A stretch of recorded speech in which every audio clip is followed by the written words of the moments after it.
Continuando nossa saga de Idade Média, vamos falar de Renascimento Comercial, Cruzadas e Tribunais do Santo Ofício. Vejam aí ao fundo a representação da tomada de Jerusalém.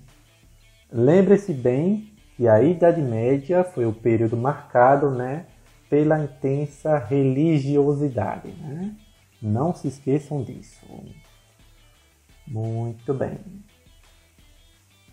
Vamos começar com a Baixa Idade Média, que é o período de declínio da Idade Média, para já chegarmos ao período da Era Moderna. Muito bem. Vamos começar falando do Renascimento Comercial. A Europa conheceu, a partir da Baixa Idade Média, século XI, um período de relativa paz. As invasões normandas, ou seja, dos vikings, dos magiares húngaros e sarracenos árabes, diminuíram a intensidade. Novas técnicas agrícolas foram adotadas e novos campos de cultivo foram criados a partir da drenagem dos pântanos e derrubada das florestas. Isso possibilitou maior produtividade nos campos. A consequência disso foi o aumento da população. O modelo feudal já não comportava o excedente populacional. Muitos servos viram-se obrigados a morar em cidades e dedicar-se a atividades comerciais e artesanais, ou então tornavam-se ladrões de estradas. Os nobres que, por não serem primogênitos, eram deserdados. Perambulavam pela Europa em busca de algum outro nobre para oferecer seus serviços militares de cavaleiro.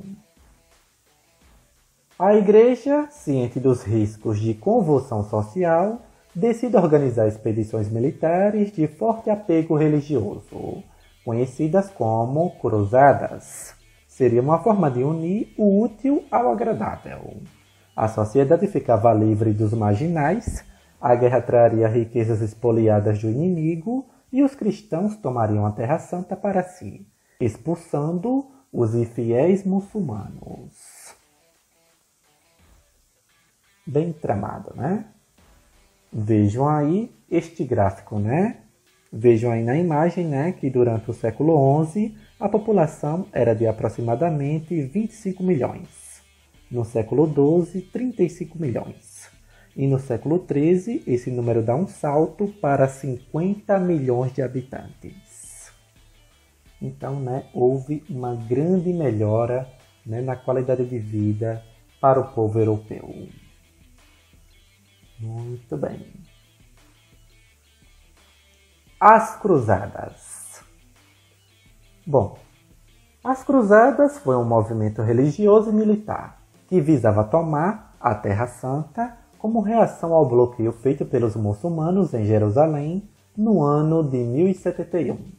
As Cruzadas começaram quando o Papa Urbano II, esse que administrou a Igreja de 1088 a 1099, disse a célebre frase Deus vult, no Concílio de Clermont, em 1095.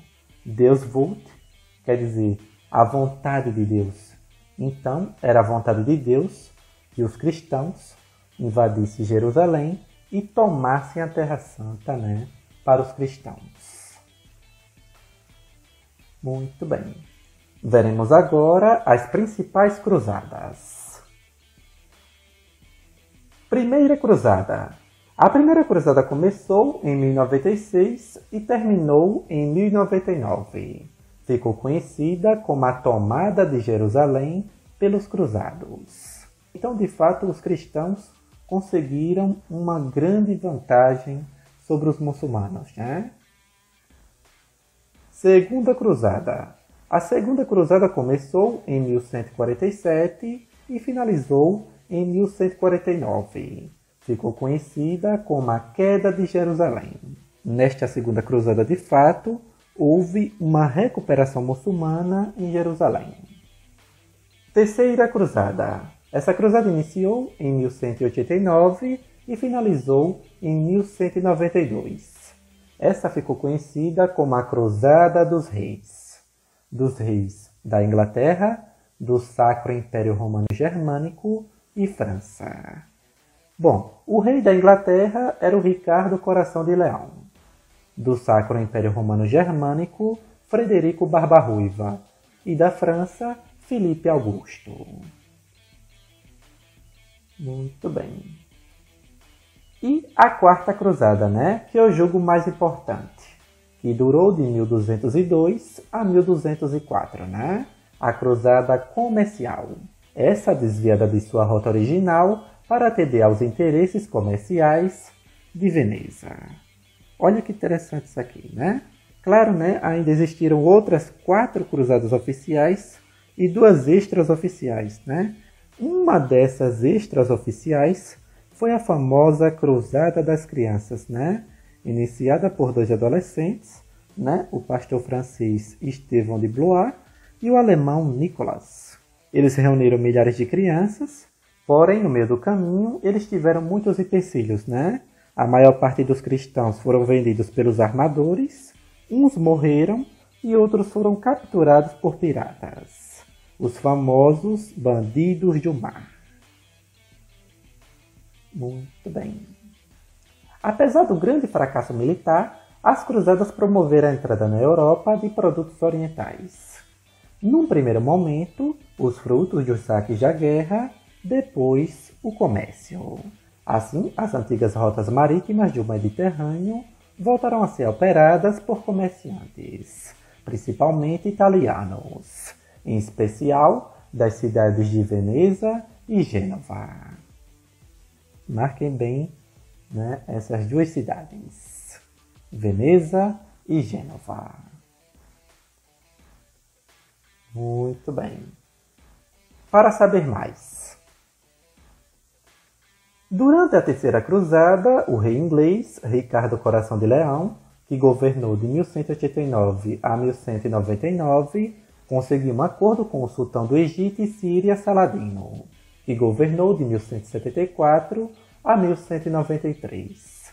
Esse acordo era o Tratado de Ranlá, de 1192, que beneficiava todos os cristãos que faziam a peregrinação na cidade santa de Jerusalém, porém a cidade ficaria sob a tutela muçulmana, Eles visitavam a Via Sacra, o local onde Jesus de Nazaré andou até o Monte Calvário para ser crucificado, e o Santo Sepulcro, o local onde Jesus Cristo foi crucificado.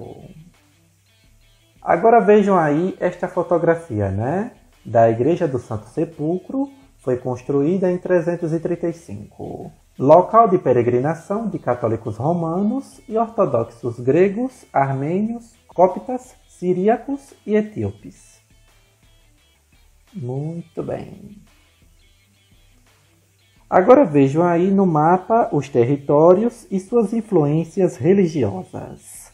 Nessa região laranja temos a influência católica romana. Nessa região amarela, a influência da Igreja Ortodoxa.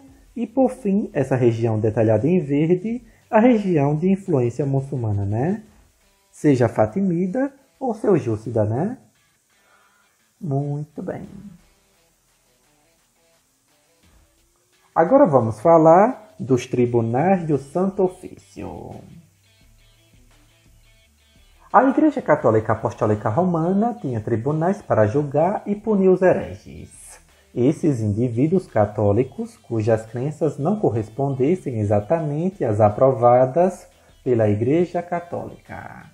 Olha que interessante essa definição. Eram somente católicos que eram julgados, pela Inquisição. Então, não podia julgar pessoas de outras religiões. Fundados em 1231 pelo Papa Gregório IX, que governou de 1227 a 1241, e conhecidos como Tribunais da Inquisição, difundido em Portugal, Espanha, Itália e França, mas nunca se estabeleceram na Inglaterra. No decorrer do século XV, tornaram-se poderosíssimos na Espanha, tanto que o rei e a rainha serviram-se deles para enfraquecer o poder dos nobres e exterminar os judeus. Nessa época, os dirigentes da Inquisição puniam suas vítimas, às vezes com torturas, e milhares de pessoas foram queimadas vivas. Interessante, né, que quem mais queimaram pessoas vivas foram os protestantes calvinistas, né, da vertente de João Calvino, né? Um assunto que veremos em uma outra aula, né, numa aula futura de reforma protestante, né? Mas não vamos se aprofundar nisso, né? Vamos falar de Idade Média.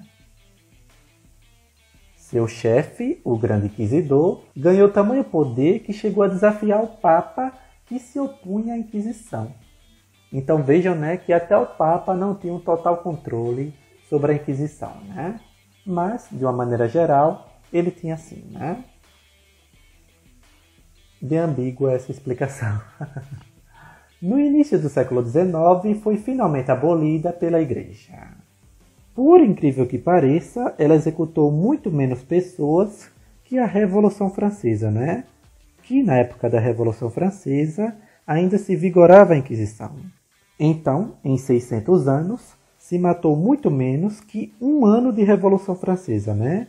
Mais precisamente, estou falando da Era do Terror da Revolução Francesa, né? Nos anos de 1793 e 1794, né? E veremos também uma aula futura, né? Na aula de Revolução Francesa, né? Um movimento bastante importante que iniciou uma nova era, né? Saímos da Idade Moderna e adentramos a Idade Contemporânea. Até hoje, né? Muito bem. Então foi isso. Hoje falamos de renascimento comercial, cruzadas e tribunais do Santo Ofício. Muito obrigado, valeu e falou!